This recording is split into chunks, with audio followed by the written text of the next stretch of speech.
E assim eu te peço e te agradeço pelo tudo que o Senhor tem feito. Amém.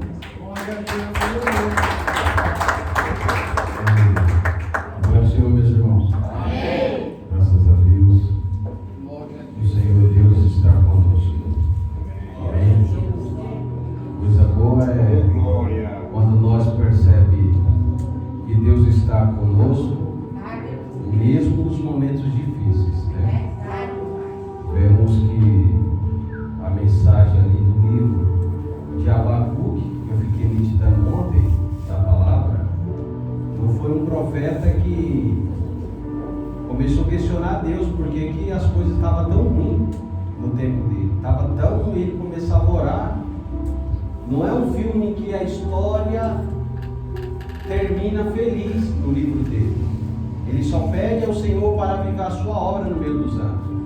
Mas ele, uma coisa que eu acho incrível é que ele diz: ainda que a figueira não floresça e não haja fruto na vide, e o fruto da oliveira minta, todavia eu me alegrarei no Senhor. Ele só se alegra em Deus, mesmo que ele estava vivendo um momento difícil, a corrupção, a farsa das pessoas, a hipocrisia do povo. Não via Deus ali agir, porque não estava agindo, porque Deus estava irado com o povo, que o povo não servia ao Senhor da maneira que o Senhor queria. E aí, mas mesmo assim ele começa a questionar Deus, e no final do seu livro ele diz: Senhor, ainda que o Senhor não fale, ainda que eu não veja as coisas, todavia eu vou me alegrar no Senhor. E é difícil você achar crente assim, né, irmãos? Só ver não, na hora que tá bom, na hora que o negócio tá feio, aí que verdadeiramente você vê se você serve a Deus ou não. Mas nessa noite eu não quero tratar sobre esse assunto de Abacuque. Eu quero tratar com os irmãos em Amós, capítulo 7. Amós, profeta Amós, capítulo 7. Eu espero os irmãos acharem, para juntos nós meditarmos na palavra do Senhor. E você medite para você ouvir o Senhor falar no seu coração. Não deixe que o diabo arrebate a palavra do Senhor que vai ser semeada ao teu coração. Preste atenção e entenda. As parábolas, eu sempre digo que as parábolas que Jesus conta, irmãos, ele diz que uma das sementes que produz fruto é aquela a qual que a pessoa recebe a palavra e produz 30, 60, 90, 100 por um. E aquele a qual a palavra é semeada e não entende nada é porque veio o inimigo e arrebata do seu coração. Então preste atenção que isso aqui é riquíssimo para as nossas vidas. A palavra de Deus, o que Ele está falando, sim, tem valor para nossas vidas e poder. Amém? Abacuque capítulo 7, vamos ler do versículo 1 em diante para nós entender o que está acontecendo aqui nesse texto. Diz assim, Amós capítulo 7, diz assim: o Senhor Jeová assim me fez ver, que eis que formava gafanhotos no princípio do redento, e a erva sardônia, e eis que era erva sardônia depois da cegada do rei. E aconteceu que, como ele tivesse comido completamente a erva da terra, eu disse: Senhor Jeová, perdoa, como se levantará agora Jacó? Pois ele é pequeno. Então o Senhor se arrependeu disso, e não acontecera, disse o Senhor. Assim me mostrou o Senhor Jeová, eis que o Senhor Jeová clamava que queria contender por meio do fogo, e consumiu o grande abismo, e também queria consumir a terra. Então eu disse: Senhor Jeová, cessará agora? Como se levantará Jacó, pois ele é pequeno? E o Senhor se arrependeu disso, nem isso acontecerá, disse o Senhor Jeová. Versículo 7. Mostrou-me também assim: eis que o Senhor estava sobre o muro levantando a prumo, e tinha um prumo na mão, e disse-me: que vês, Amós? E eu disse: um prumo. Então disse o Senhor: eis que eu porei o prumo no meio do meu povo Israel, nunca mais passarei por ele. Versículo 9. Mas os altos de Isaque serão assolados e destruídos, os santuários de Israel, e levantar-me-ei como espada contra a casa de Jeroboão. Amém? Só até aqui. Pode se sentar, glorificar o Senhor. Glória a Deus, aleluia, Jesus. Meus irmãos, o tema desta mensagem é o prumo de Deus. Eu pedi até que o meu irmão Nerildo trouxesse um prumo. Ó como é um prumo. E a Bíblia fala de prumo. E prumo, meus irmãos, em uma construção não é um objeto de destruição. Quem que vai comprar um prumo ou pedir um prumo emprestado para destruir uma casa? Não, prumo é um objeto de construção. Como é um prumo? Um prumo é uma linha com duas peças, como vocês podem ver aqui, ó. Isso é um prumo, uma linha. Pode ser de 1 metro, 2, depende da estrutura que você vai querer medir. É isso mesmo, meu irmão dele? Tem prumo de 1 metro, de 2. Quanto mais a parede alta, maior tem que ser a corda do prumo. O prumo, ele tem que ter a medida exata em cima e embaixo. Essa parte de baixo tem que ser o peso maior, porque é onde vai descer ele para baixo para fazer a medida. Porém, tem que estar ligado um ao outro. E essa medida aqui, embora seja mais leve, ela tem que ser a mesma medida de cima, tem que ser a mesma medida de baixo. Isso é uma forma simples de explicar como é o prumo. A medida de cima tem que ser a medida de baixo. Então, explicando isso, meus irmãos, eu quero dizer para vocês que o interessante desse texto que nós lemos, o prumo não estava na mão do homem, o prumo estava na mão de Deus.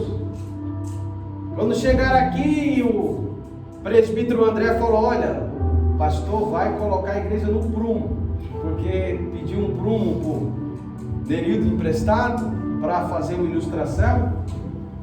Mas esse prumo aqui, irmãos, não é o pastor que põe a igreja no prumo. Esse prumo estava na mão de Deus. Aleluia, Jesus. Quem coloca a igreja no prumo é Deus. Verdade. Quem ajusta as coisas é Deus das coisas espirituais. Obrigado. Nós somos só vasos, vamos dizer assim, na mão do oleiro.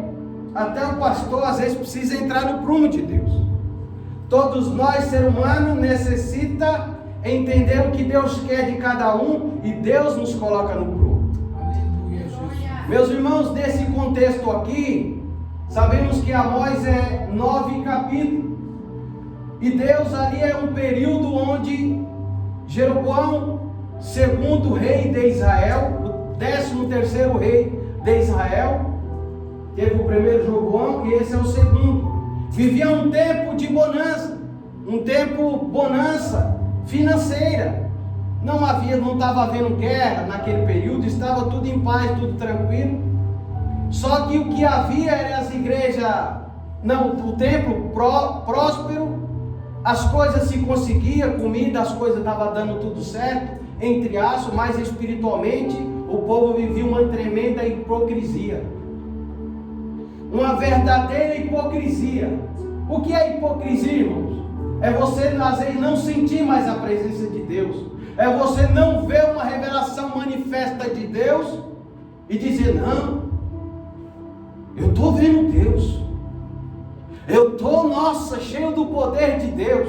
Isso é uma hipocrisia, porque é mentira. Esse mesmo profeta Amós vai falar o quê? Vai falar que chegará um tempo onde pessoas cairão e terão sede, não de pão nem de água, mas de ouvir a palavra de Deus. O que é a palavra de Deus? É as escrituras, e naquela época era o profeta de Deus se levantar e entregar a mensagem que Deus queria para o seu povo, como Amós. E Amós estava dizendo, olha, vocês estão desprezando, mas vai chegar uma época que vocês vão querer ouvir e não vão achar a palavra de Deus. Porque quando Amós se levanta para profetizar, que é um profeta improvável, um profeta que era um boieiro, um profeta que era da roça, um profeta que era do mato, um profeta que não estudava, não tinha intelecto, mas Deus chamou ele para profetizar. E quando ele começa a profetizar, o sacerdote Amazias vai e fala, ei, pare de profetizar aqui.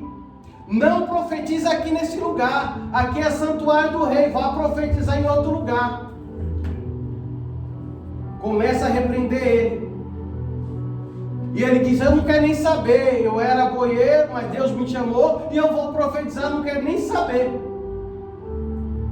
E pelaquela repreensão do sacerdote Amazias, ele recebeu uma sentença por ir contra a palavra de Deus, por ir contra o profeta que Deus levantou, que foi a sua mulher virar prostituta, os seus filhos morrer e ele mesmo morrer também, porque se levantou contra uma pessoa de Deus, uma pessoa que Deus tinha chamado, uma pessoa corajosa, para ir lá e profetizar. Porque quantas pessoas Deus não levanta e pessoas não têm coragem de profetizar aquilo que Deus quer que profetize. Xarabatacás. Tem muitos profetas, mas hoje é como naquele tempo. Se reúne muitas construções e vai profetizar aquelas palavras belas. Aquela palavra que o seu coração vai. Não estou dizendo que você tem que escolher a palavra. O pregador não escolhe a palavra, se ela é dura ou se ela é uma palavra de bênção. Não, ele prega aquilo que Deus quer. Isso é profeta de Deus. Pode ser de exortação, pode ser uma palavra que vai dar tudo certo, mas profeta não fala aquilo que ele quer. Profeta fala o que Deus manda. Isso é profeta. Hoje você vê, a pessoa não sabe nem o que é profecia e profetiza. Pessoas não sabem nem o que é uma revelação e revela. Mistura. Você vê, às vezes, você vai em um lugar e outro, a pessoa às vezes profetiza, ou a pessoa revela, não sabe o que é isso. Aí vai, entrega, mas deixa a cabeça da pessoa confusa, sem muitas das vezes saber o que Deus disse através daquela profecia ou aquela revelação. E está errado. Por quê? Quando Deus toma uma revelação especial dessa maneira, é para esclarecer alguma coisa que está oculto na vida da pessoa, é para esclarecer, olha, vai ser assim, assim, assim. Não tem negócio de ficar falando em língua. Pode falar em língua? Pode, mas quando se levantar é para ter clareza daquilo que Deus está mandando a pessoa falar. Não é para ficar, não sei, eu estou revelando, mas não sei o que é. Então não é revelação. Estou profetizando, mas não sei o que é profecia. Então não é profecia. Porque o profeta, ele tem um discernimento total de Deus para profetizar aquilo que Deus quer. O exemplo é Amós. Ele estava convicto que Deus tinha chamado ele para profetizar, e ali ele estava fazendo, mesmo que o sacerdote da época não queria que ele profetizasse, porque as profecias não eram boas. Essas é difícil de nós engolir, porque muitas das vezes Deus nos exorta, muitas das vezes Deus usa o pastor para te repreender, e às vezes a pessoa não quer. A pessoa não quer a exortação, e é difícil.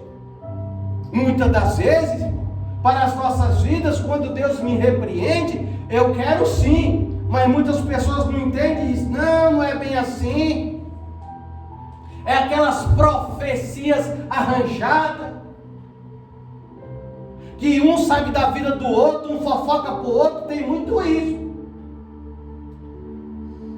E eu vou dizer, irmão, tem muitas irmãs por aí, que eu vou dizer, nem tudo é da carne, mas a maioria das vezes, eu digo sem medo de errar, muitas das vezes a mulher passa o mesmo processo com o marido, porque nós sabemos que eu tenho às vezes problema com a minha esposa tem comigo, você tem com o seu marido, e vice-versa.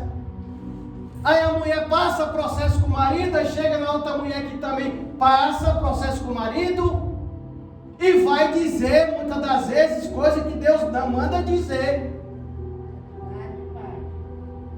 E aí o que acontece? Vira uma contenda. A mulher ou o cara diz: está vendo? Deus falou que ia quebrar você no sarrafo. Não, Deus também falou que foi você. E já arruma uma contenda.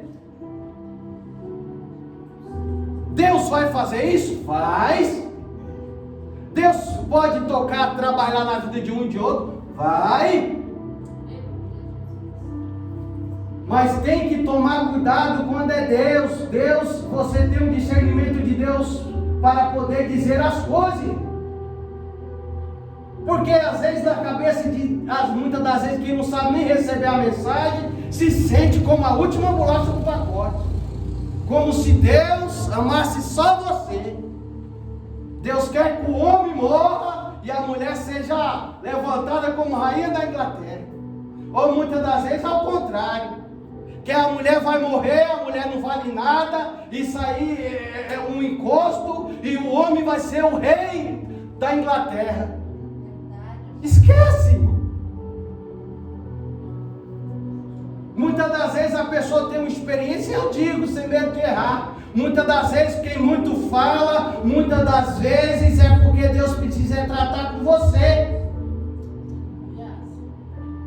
Deus precisa tratar com o homem e com a mulher. Por isso que nessa noite eu trouxe esse pruminho aqui, para você entender. E Deus está dizendo para mim através dessa mensagem que Ele vai pôr um prumo em Israel. E sabe o que é lindo quando o prumo está na mão de Deus? Que Ele não vai errar. Ele vai fazer a medida correta.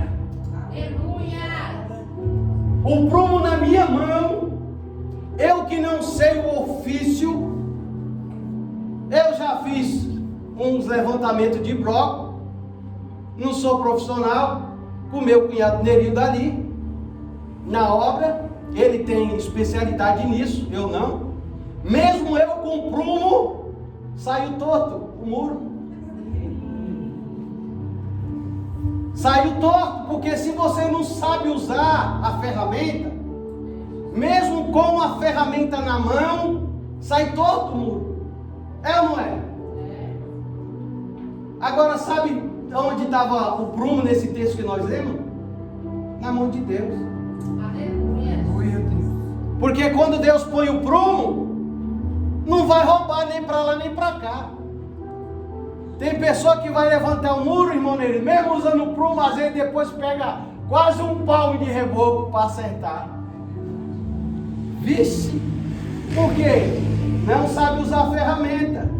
É o que eu estou falando das profecias, é o que eu estou falando das pessoas. Não sabe usar a ferramenta que Deus dá. Aí o que acontece mesmo? Não, eu sou profeta, mas não sabe usar as ferramentas de Deus, não sabe explicar o que é profecia, o que é revelação, da forma que Deus está mandando falar, da forma certinha. Aí faz o quê? Dá problema. Eu já cheguei a falar para algumas pessoas. Ah, Deus falou que ia fazer no meu marido, eu não aguento mais, isso e aquilo, e Deus não fez. Eu falei, não foi Deus que falou.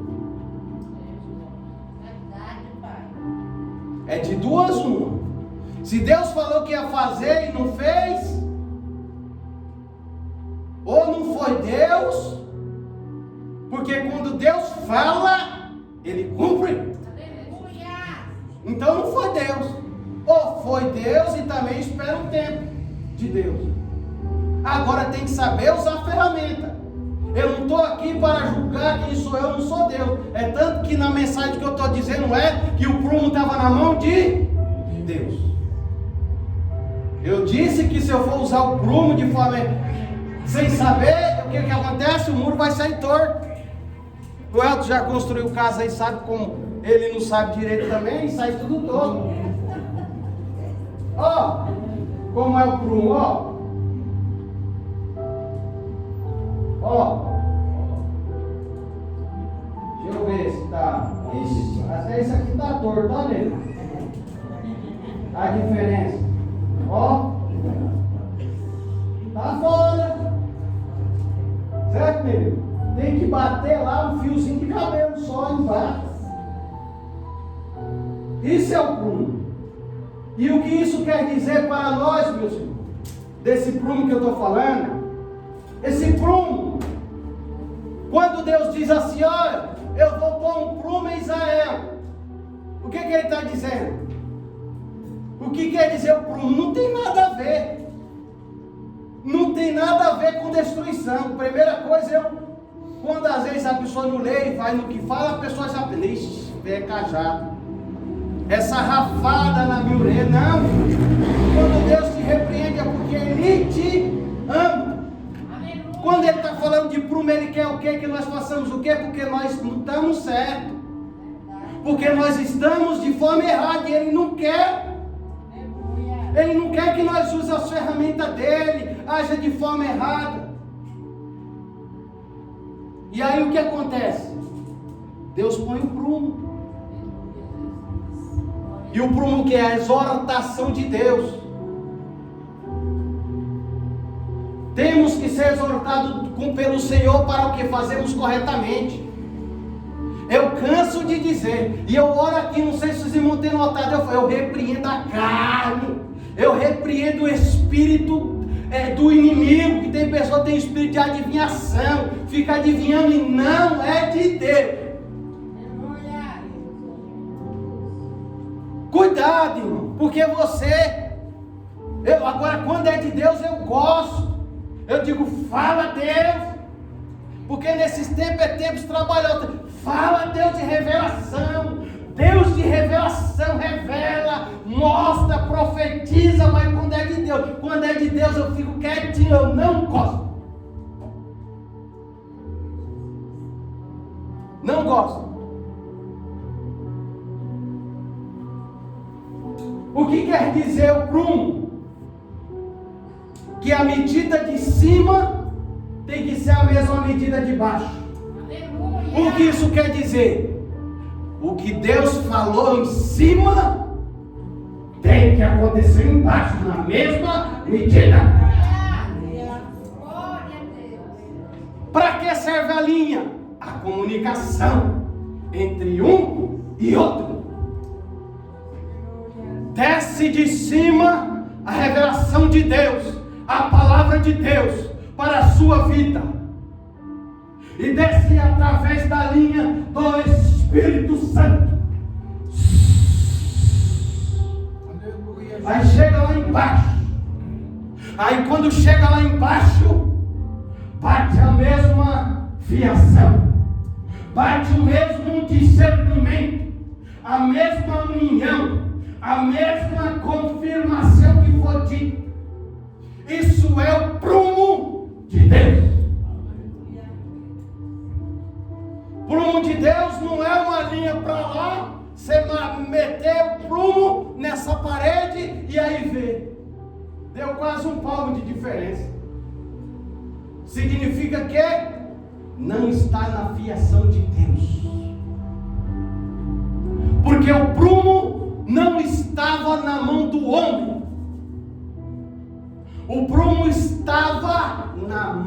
de Deus. Deus não faz paredes tortas. Nós que nos entortamos quando é feito com as nossas mãos, quando nós colocamos no nosso pensamento aquilo que pensamos a respeito de Deus, as maneiras que Deus vai fazer, a nossa vida espiritualmente sai toda torta. Agora, quando damos na fiação, Deus diz: ei, vai acontecer assim, ó. E aí a fiação desce e acontece porque está no prumo de Deus. Aqui o interessante desta palavra que nós lemos no capítulo 7 de Amós, um profeta improvável, que não era para ser. Era um profeta que não tinha sido chamado para profeta. E aqui as pessoas não dão nada pelo profeta. Porque não era, por exemplo, como Elias, que aí depois teve o sucessor, que eles tinham as escolas de profeta, que trabalhava na vida desse homem para ser profeta. Tinha um estudo, tinha uma capacitação. Mas sabe o que o prumo tem a ver com a vida desse homem? Que ele ouviu, missionário Michel, Deus chamar ele. Viu Deus chamar ele. Ele disse: Deus apareceu para mim e eu vou falar aquilo que eu vi de Israel. E nesse capítulo 7 nós vemos que Deus ia destruir Israel naquele período. Que Deus ia quebrar. Já havia acontecido um terremoto que foi notificado até por Zacarias sobre este terremoto, que fala no capítulo 1, versículo 1. E ele, nesse capítulo 7, nós vemos que Deus ia destruir, que Deus fez vários gafanhotos para destruir a plantação da terra, para arrebentar com tudo. E um profeta improvável, que ninguém dá nada para ele. Você pode ler o texto que ele fala: Senhor, Jacó é pequeno. Quando ele está falando de Jacó é Israel, porque o nome foi mudado, tá, irmão? Ele está dizendo: não, Senhor, não faça tal coisa, porque Israel é tão pequena. Jacó é pequeno, não faz isso. E a Bíblia diz que Deus não fez. Por quê? Por causa do profeta improvável. Um profeta pequeno, um profeta que ninguém dava nada, improvável, não era para ser profeta, não era para ser ninguém. Mas quem intercedeu pelo povo? O profeta improvável. O povo não sabia disso, que por causa de um profeta improvável, Deus não destruiu aquela nação naquele tempo. E daqui a pouco, depois, Deus vem novamente e diz: vou destruir Israel. E Deus estava certo por causa do pecado, a hipocrisia, a mentira, o engano. Deus chegou a hora de dizer: olha, eu odeio as vossas festas, eu odeio as suas reuniões, nas suas congregações, as maneiras que vocês fazem para levantar fundo. Leia o livro, você vai ver Deus falando: eu odeio as maneiras que vocês me cultuam. Foi forte. Deus estava dizendo isso para o povo, a hipocrisia. Ia para a igreja festa, e aquela festa, todo mundo bem. Nossa, mas era o que? Uma hipocrisia. O coração do povo estava longe de Deus, não tinha interesse nas coisas de Deus, não tinha interesse em aprender, não tinha interesse em fazer mais, não tinha interesse em Deus, por favor, me faz ser um servo teu, Senhor, em nome de Jesus. Mesmo que o Senhor faça, o Senhor é Deus. Se o Senhor não fizer, o Senhor também é Deus. Não tinha aquela adoração, irmão, era uma hipocrisia. Era só aquela coisa do culto, eita, tá dando tudo certo. Aí ia lá e profetizava para você: olha, vai dar tudo certo na sua vida, você está passando isso, mas você é a menina dos olhos de Deus, você é tudo de Deus, nossa, você é maravilhosa, nossa, Deus vai descer do céu e você vai ficar no lugar dele. Era aquela hipocrisia. E Deus dizia: eu não suporto.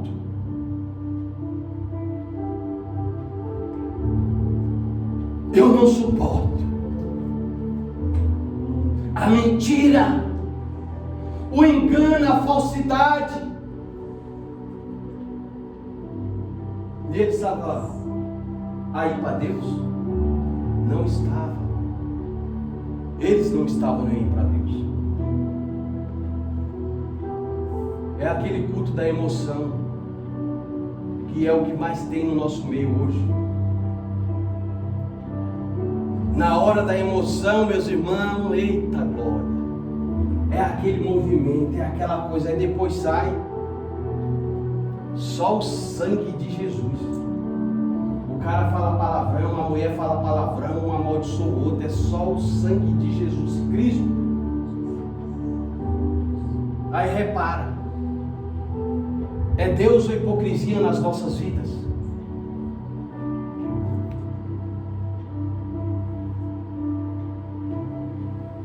Para isso, Deus tem um pouco na sua mão. Aleluia. Aleluia, Jesus. Deus tem um prumo em suas mãos para colocar em Israel.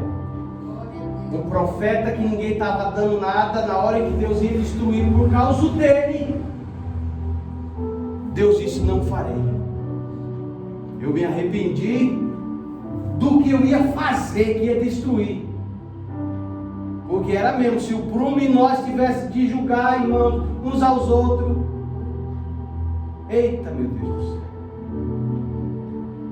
Se nós, imagine eu, se eu fosse mesmo julgar minha mulher, e ela eu. Imagine você julgar seu marido e o seu marido ele. Você for colocar o prumo na vida do seu filho, da sua filha, do seu vizinho, da sua vizinha, do seu irmão, da sua congregação, você não ia usar prumo. Você ia usar, sabe o quê? Marreta. Eu lembro quando eu fui destruir uma casa que tinha que destruir, ali no Parque dos Príncipes, para construir outra, porque estava toda detonada, e os caras queriam fazer uma construção bonita. Sabe uma ferramenta que nós não usamos para destruir? O prumo. Não usamos o prumo para destruir livro. Agora as marretas eram das mais pesadas. Eu gostava de dar umas batidinhas. Eu falei para o meu chefe: oxe, essas marretinhas desse tamanho aí, meu amigo, não vai dar nada não. Homem, compre logo um aí de 10 quilos, 15 quilos. Que é 10 quilos só a bitola da marreta. Eu sei que eu peguei aquela marreta que ele arrumou, né? E tinha que derrubar, o Neil sabe mais aqui, que ele trabalha mais com obra, mas para derrubar uma casa, aí tinha que ser por cima, né? Porque tinha casa do lado, para não afetar tudo. Eu sei que eu subi naquela laje, meu amigo, com a marreta de 15 quilos, meu irmão. E era cada marretada que eu dava de raiva. Na época eu não era crente, não. E mesmo se fosse para derrubar, eu dava também. Mas era cada marretada que eu dava naquela laje que só faltava a marreta descer lá para baixo comigo. Que também não era assim, não vai derrubar nada assim devagarzinho, né? Era para derrubar. Quando eu batia, tremia, era tudo. Era pá! E aí o Zé, que era o cara que trabalha comigo, falou: agora vai. E era tome, porque esse Adriano sabe bater. E pá, na casa, daqui a pouco a laje toda foi toda perfurada. Depois nós fomos só nas colunas, né, nos pontos, e derrubamos tudo. Por isso que coisa linda é quando o prumo está na mão de Deus. Se ele estivesse na nossa mão no momento da nossa raiva, no momento da nossa ira, Era a marreta que nós ia usar, não era prumo não. O texto ia estar escrito assim, e a marreta estava na mão de Deus. Imagine, a marreta na mão de Deus, aí você podia correr, irmão. Corre até onde tu puder. Se a marreta estivesse na mão de Deus, oxe, apontada assim, tu teve uma visão que a marreta estava correndo atrás de tu. Era cada batida que Deus dava que era como um terremoto, meu amigo. Por isso que teve um terremoto lá, acho que foi Deus dando umas marretadas, viu, um terremoto. Quando dá o terremoto, é as placas que se movimentam, né? Eu penso que é Deus, às vezes, quando ele está meio irado, pega assim a marreta. Eu acho que ele nem bate, ele só pensa e fala. Porque se ele realmente for fazer, ai de nós. E Deus, nesse capítulo 7, por 3 vezes, ele diz que ia destruir o profeta. Roga a Deus para que não faça isso, porque Israel é pequena e vai ser destruída. Aí Deus disse, não, tudo bem, eu não vou fazer por causa da tua oração, por causa de você, Amós, mas eu vou deixar um prumo em Israel. Mas teve uns que não escapou não. Esse capítulo aqui, ó, capítulo 9. Mas os altos de Isaac serão assolados e destruídos, os santuários de Israel, e levantar-me-ei com a espada contra a casa de Jeroboão. Olha, ele diz aqui, ó, esse aqui, Isaac, que era várias tribos, né? Eu vou destruir com a espada. Ó. Espada também é um objeto que Deus fala que não vai poupar, não. Vou sentar na borracha. Mas o profeta rogou por a cidade antes, alguns versículos antes. E nós somos pequenos, né, irmão? Mas Deus fala assim, olha, eu não vou destruir agora, porque Deus sabemos que lá na frente, esse foi o 13º rei de Israel. Depois do 19º rei, a cidade foi destruída. Todo o povo de Israel foi destruído. Por causa do quê? Da sua desobediência. Da sua desobediência. E Deus foi e destruiu, que era a divisão de Judá e Israel, que era Samaria, 10 tribos, e do outro lado 2 tribos. Depois lá na frente Deus destruiu as 2. Permitiu o cativeiro de 70 anos.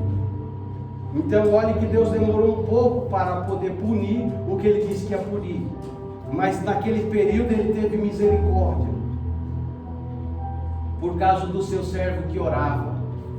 Por causa do seu servo improvável, mas tinha Deus no coração para fazer a vontade do Senhor. E quando Deus põe o prumo é para quê, irmão? Para reconstruir, para edificar o seu povo. Eu creio que Deus está colocando um prumo nas nossas vidas. Deus está colocando um prumo nesta igreja, construindo, edificando as nossas vidas, nos fazendo aprender, nos fazendo levantar. Eu creio que Deus vai reconstruir as nossas vidas aqui nesse tempo. Eu creio que muitas coisas o Senhor ainda fará em nossos meios, porque esta palavra não volta vazia. Ela vem e tem o seu prazer a cumprir aquilo que é falado da boca de Deus. Eu creio que Deus tem uma reconstrução para as nossas vidas. Obrigado, Jesus. Se assim nós quisermos, se assim nós nos esforçarmos, porque Deus já quer restaurar a nossa vida, para que nós viemos, meus irmãos, sermos sinceros, temos um coração voltado a Deus, ter um coração cheio de amor, ter um coração, quando você olhar para o seu irmão, lembre do prumo de Deus, não o seu prumo. Eita, essa daí Deus vai pôr no prumo. Vem Deus com um prumo nesse daí também. Deus vem com um prumo naquele, naquela, Senhor. Não vá logo com a marreta não, irmão. Tenha misericórdia. Tenha misericórdia, que Deus teve misericórdia do seu povo. Deixe que o prumo na mão de Deus. Deus não dá ousadia para que o prumo fique na mão de ninguém. Porque se deixar a construção na obra na mão do homem, a marreta ia comer solta, não ia ser construção não. Se for para reconstruir, nós vamos usar o quê? O prumo. Neildo chamar você, meu irmão Neildo, para construir, fazer uma obra, você leva o prumo, não leva não? Não pode faltar o prumo não, meu irmão. Senão, mesmo que você seja especialista, mas é necessário usar o prumo. E o bom é que o especialista maior é Deus, irmão. Só Ele faz a régua certa da nossa vida. Se nós pensarmos aqui entre uns aos outros, nós vamos achar tanto furo, mas tanto buraco, que nós ia dizer assim: essa casa não presta mais não, meu amigo. Vamos derrubar e fazer outra. Mas Deus é bom que mesmo torto Ele ainda fala: olha, tem uns furos aqui, vamos fechar aqui com um pouco de massa. E eu vou pôr meu prumo aqui e acertar. Assim é o prumo de Deus para com as nossas vidas, meus irmãos. Prumo é um objeto de construção. Nunca foi um objeto de destruição. Entenda isso que as Escrituras dizem. O prumo, a Bíblia fala em algumas partes. Em Atos 27, 28, em Amós 7, 7, em Amós 7, 8, em Isaías 28, 17, em 2 Reis 21, 13, e em Zacarias 4, verso 10. Só nesses lugares que a Bíblia fala do prumo de Deus. E não serviu de destruição, sempre foi de reedificação. Eu não vou citar todas essas passagens, mas quero citar pelo menos mais uma do que Deus estava falando quando Ele estava usando o prumo, que é em Zacarias capítulo 4 verso 10, que diz assim: porque quem despreza o dia das coisas pequenas, uma pergunta, pois esse se alegrará, vendo o prumo nas mãos de Zorobabel. São 7 olhos do Senhor que discorrem por toda a terra. Olha, esse prumo aqui já não estava na mão de Deus. Esse prumo aqui já estava na mão de quem? De Zorobabel. Deus disse: ei, eu vou pôr um prumo na mão de Zorobabel. E por que Deus estava pondo um prumo na mão dele? Se o texto que nós lemos estava na mão de Deus, o prumo não estava na mão de Amós. Sabe dizer por quê? Aí quem conhece Bíblia já vai entender que Zorobabel foi um governador, onde Deus usou ele para reedificar o segundo templo, que o primeiro foi destruído em Salomão. Você vai ver que ele vai aparecer aqui em Zacarias e Zorobabel, que são Zacarias, eles são contemporâneos de Ageu.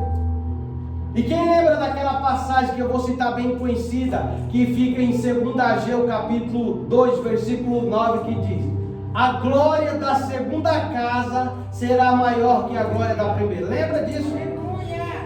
Se você ler os 2 capítulos, por que Deus estava falando isso? Porque a casa era desprezada. Esse Zorobabel que Deus deu prumo para ele, porque às vezes Deus escolhe pessoas, Deus escolhe líderes para governar, para ensinar, como Deus me escolheu, como Deus te escolheu. E Deus dá uma responsabilidade maior. Deus fala: ó, esse prumo aqui, ó, ei povo, o prumo está na mão de Zorobabel. O prumo está na mão de Zorobabel, porque ele que foi o precursor, o primeiro ali a Deus usar a vida dele para edificar o templo que foi destruído. E estava aquela coisa feia, o povo só queria morar em mansão, nas coisas caras, e Deus dizia: ei, mas vocês estão falando que não é tempo de reconstrução do templo? Mas morar nas casas em palácio vocês querem, né? Aí Deus toma o profeta e começa a dizer essas coisas. É tempo sim de reconstrução. É tempo sim de reconstruir a minha casa. Por isso que coloquei o prumo e dei o prumo para Zorobabel para construir o templo. E Deus disse: ó, tu vê aquele templo maravilhoso que Salomão edificou. Tudo de ouro, muitas coisas de ouro, bonita, linda. Mas Deus estava dizendo: está vendo essa casa aqui em construção, essa bagunça? Mas para que se vem na igreja? Nem atrás da glória, da presença, de se consertar. Nós vem aqui não adorar o templo, não adorar as pessoas. Nós vem aqui verdadeiramente buscar o eterno, uma palavra dele, uma transformação dele, o prumo dele, a mão dele, a bênção dele, a restauração dele e a força dele. É por isso que ele diz: ei, está vendo que naquele tempo lá existia sim a minha glória naquele lugar, mas eu quero dizer que a glória dessa segunda casa será maior derramada do que a glória que foi da primeira. Restauração de um templo quer dizer que Deus vai se manifestar de uma forma mais sobrenatural. E a verdadeira edificação, irmão, o que estrutura uma igreja, o que estrutura uma pessoa, não é, tá vendo essas paredes pintadas de branca? Não é ela que estrutura a beleza, a estética, mas sim são as colunas. São as colunas, os alicerces embaixo que estruturam uma pessoa, uma igreja. Quantas pessoas é crente, mas anda cambaleando, não no processo que nós passamos, mas muitas das vezes, meus irmãos, porque nós não estamos com estrutura. E como podemos nos estruturar? Através da palavra de Deus, entendendo o que Deus quer, entendendo o que as Escrituras diz, entendendo o que é a revelação, para nós podermos transmitir a verdadeira palavra de Deus. Não com mentira, com engano, para alegrar ou enganar quem quer que seja. Eu disse aqui: sempre seja verdadeiro. Todavia nós, meus irmãos, às vezes eu vou pregar por aí, muitas das vezes eu quero. O pregador quer pregar aquela mensagem, não quer? Que as pessoas recebam o poder de Deus, que as pessoas chorem. Eu quero que Deus me use para revelar, para profetizar. Eu quero muito. Eu digo: Deus, por favor, quando vier de ti. Aí quando eu vou, muitas das vezes Deus me usa. Mas muitas das vezes quando Deus não manda, e eu digo: eita, nessa noite, Deus, parece daquelas mensagens que eu não fiz gol. Aos nossos olhos, né? Porque nós dissemos: eu quero falar em língua, eu quero falar em língua. Eu quero profetizar, eu quero ter revelações, eu quero ter sonhos, eu quero ter. Mas se for para ter um sonho mentiroso e dizer que é e não é, eu não quero. Porque senão, meus irmãos, ai de nós, que vamos perecendo. Por isso que Isaías, quando ele fala, até o capítulo 6, ele vai começando só: ai de mim, ai de mim, ai de mim. Quando ele vê Deus, quer dizer, ele começa a dizer: ai do povo, ai do povo, ai do povo, com uma marreta, né? Mas quando ele vê Deus, o prumo de Deus, ele diz: ai de mim. Os meus olhos viram o Senhor. Aí ele vê que o negócio é primeiro para ele, para depois ir para os outros. Aí, irmãos, é uma coisa tremenda de Deus para com as nossas vidas. Que venhamos mais ter discernimento, e venhamos mais nos dedicar às coisas de Deus, nos preparar, ter alicerce.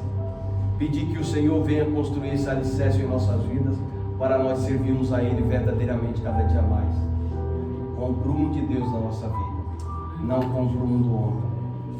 Porque se nós servíssemos com o prumo do homem, eu tenho certeza que nenhum dos irmãos estaria mais aqui.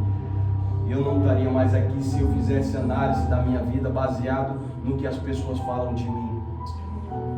Eu era o primeiro a ter desistido, porque quantas vezes as pessoas falaram desse ministério, e certamente ainda falam.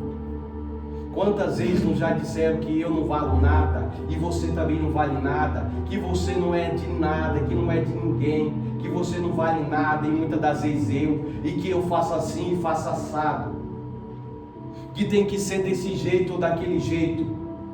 Nós não temos essa medida na ponta da nossa língua. Mas o importante não é o prumo das pessoas para nos medir. O importante é o prumo de Deus nas nossas vidas. Esse sim é importante, porque a medida dele sim é correta para nós acertarmos as nossas vidas. E quando você tem um relacionamento de ligação como o prumo dessa linha com Deus, pode soprar o vento que for, pode passar o que for, mas você tem certeza que o seu Redentor vive e que por fim se levantará na terra para defender a sua vida. Esse é o nosso Deus, sem hipocrisia, sem enganação, sem enrolação, meus irmãos, mas com amor e servindo ao Senhor, cada dia mais melhorando, para que o nome do Senhor seja glorificado e almas venham a ser alicerçadas e fortalecidas no Senhor. Amém, meus irmãos? Amém. Que Deus em Cristo abençoe a todos, em nome de Jesus. Glórias a Deus. Meus irmãos, quero dar os avisos. Na quarta-feira nós vamos mudar um pouco a rota do nosso caminho. Nós fizemos algumas campanhas buscando revelação, buscando as coisas que nós gostamos do culto, mas a partir de quarta-feira nós vamos começar um estudo aqui. Amém? Eu quero que venha toda a igreja, você que gosta de Deus e ama a palavra de Deus, você que quer vir aqui tirar suas dúvidas, marque num papel, você vem aqui, nós vamos tirar sua dúvida. Eu vou estar aqui tirar por um tempo, não sei quanto tempo, mas Deus tem colocado isso ao meu coração, de eu poder estar tentando alicerçar a igreja através desses estudos. E vai ser no dia de quarta, tá? Então nós vamos mudar um pouco aí a nossa forma de cultuar Deus, vai ser através de um estudo. Então na quarta-feira eu vou poder estar aqui ensinando os irmãos, e vocês não ficam com nenhuma dúvida. Quem quiser, traga o seu caderno, sua caneta para fazer pergunta, e eu vou estar respondendo para você fazendo anotações, e eu vou estar aqui ensinando. Amém? Nós vamos começar já com bibliologia na quarta-feira, tá? Para você tirar todas as suas dúvidas baseado na bibliologia, como foi formada a Bíblia, porque a palavra de Deus, não, aqui, irmão, a Bíblia não caiu do céu, tá? A Bíblia não caiu do céu, tá bom? Então nós vamos ver como ela foi formada, tá bom? Como ela foi formada, quantos homens escreveram, por que escreveu, que língua, todo esse tipo de coisa. Eu preparei um estudo, os irmãos, ao longo da minha vida eu tenho estudado muito, e agora eu terminei um estudo que eu montei para que os irmãos venham compreender como foi formada a Bíblia. Eu não quero que falte ninguém, amém? Eu não quero que falte ninguém, principalmente os obreiros. E se você falar, mas já sei, então é bom que eu vou deixar aqui você me ensinando. Se você já sabe, você vai me ensinar, tá? E se você não sabe, você vem aqui aprender, tá certo? Nós vamos ter essas duas medidas. Porque eu não sei, né? Deus tem colocado isso no meu até quanto tempo eu vou estar aqui com os irmãos. Sabe que todo mundo morre um dia. Não que eu queira morrer, ou Deus leve eu para um lugar, um dos irmãos para um lado para o outro. Os irmãos sabem aqui que a gente não tem compromisso em prender ninguém. nós temos compromisso em servir a Deus da maneira que o Senhor nos chamou. Amém? Então, nesse tempo aí, algum tempo, nós vai fornecer algum estudo. Então, venham todos os irmãos, vai sentar aqui. As irmãs que puderem vir aí, cada um traz um cafezinho. Nós tomamos um cafezinho aqui e vai ser uma coisa muito rica, um culto interativo, para que nós possamos fazer perguntas e ter resposta e aprendermos aqui a palavra de Deus. Amém? E os obreiros aí, por favor, viu? E eu quero que vocês, principalmente os obreiros de toda a igreja, tenham um ensino que se aplique de várias maneiras. Uma das maneiras, principalmente para os obreiros, é de você estar aprendendo de uma forma e depois ensinar, tá? Porque não de uma forma só aplicativa, como uma mensagem. A mensagem, ela é como uma aplicação pessoal, que você extrai a mensagem para você poder aplicar pessoalmente. Mas e quando você for transmitir ela, né? Ensinar para alguém, não só ter aqui na mente, mas ter ela também escrita, você poder compreender que isso aí você vai tendo um alinhamento melhor com Deus, tá certo? Por vários motivos. E nós vamos estar aprendendo várias coisas das Escrituras. Eu vou tentar fazer um resumo, porque é muitas coisas, muitos anos de estudo, irmão. Então eu vou estar fazendo um resumo para você saber aqui, para ninguém te enganar. Porque muitas das vezes a gente fala algumas coisas, a pessoa fica assim, porque bem chateada com a gente, porque às vezes não conhece profundamente as Escrituras, às vezes não tem um discernimento com Deus e pensa, vê que pastor muitas das vezes, em vez de ser amado, muitas das vezes odiado, porque ele tem a missão de às vezes exortar. E às vezes não é muito boa, porque às vezes a gente tem uma ligação, né? Tem um pensamento e aí parece que não bate direito. Então venha toda a igreja aqui, nós vamos ajeitar aqui, vamos ficar aqui, nós temos pouca pessoa e nós vai ter esse objetivo aí como um aprendizado para pregar, para se edificar, para fazer mais obra de Deus. Então não falte, viu? Principalmente aí o presbítero André aí que está aí, né, na missão. Depois, se eu for embora, você vai ficar aí. Os irmãos aí que está mais um grau mais avançado aí na obra e um cargo mais elevado que Deus te colocou, para você poder saber depois passar o que eu ensinei. O pastor não me falou isso. E aí você vem aqui tirar as dúvidas para poder aprender, porque amanhã eu não vou estar mais aqui e a igreja não é minha, a igreja é do Senhor. Você vai estar aqui ensinando, repassando todas as coisas. O diácono Gustavo também vai estar aqui, que gosta muito das Escrituras. É bom quando você vê pessoas que se interessam, que gostam do aprendizado. Ali a diácono Isavânia, o diácono Vânio, e sempre o diácono Vânio corre, mas não corre mais não, viu? Senão eu vou mandar Deus, Deus já está pondo um prumo nas nossas vidas, viu, diácono? Missionária Michele, está aí, não falte. Pastora, não falte. Vem aqui aprender, a Branco, o Nerildo, a Larissa, vem aqui, o Gustavo, o Elton, às vezes chega tarde do serviço aí, o João, que Deus está trabalhando mais e mais na sua vida, a Érica, a mãe, o Rian, o Davi, a Larissa, a Raquel, todo mundo. Eu não vou faltar. Amém? Venha todo mundo ouvir aqui a palavra de Deus, não falte. Amém? Mesmo horário, 7h30, vamos estar aqui, tá? E aí não vai ter louvor, mas nós vamos fazer uma oração e vai ser só palavra. Nós tivemos já louvores, depois nós retomamos culto, mas que seja como um aprendizado para a nossa vida.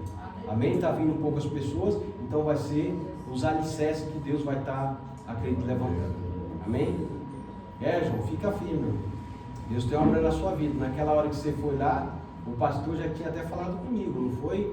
Não é essa coisa de combinação, de invenção, nada, né? Ele falou as bênçãos de Deus, ele falou assim para mim, né? Ele estava comentando, depende de você, você deu um passo muito importante, né? A sua vida está voltando para Jesus, vem aqui estar, eu sei que Deus tem uma obra na sua vida, na vida da sua esposa. Você pode ver que não é eu só falando, mas em todo lugar que você vai, Deus usa pessoas para falar com você, né? Não é uma hipocrisia da minha parte. Então você vai se afirmando, vem aqui para os estudos, tire suas dúvidas. Qual é a sua dúvida?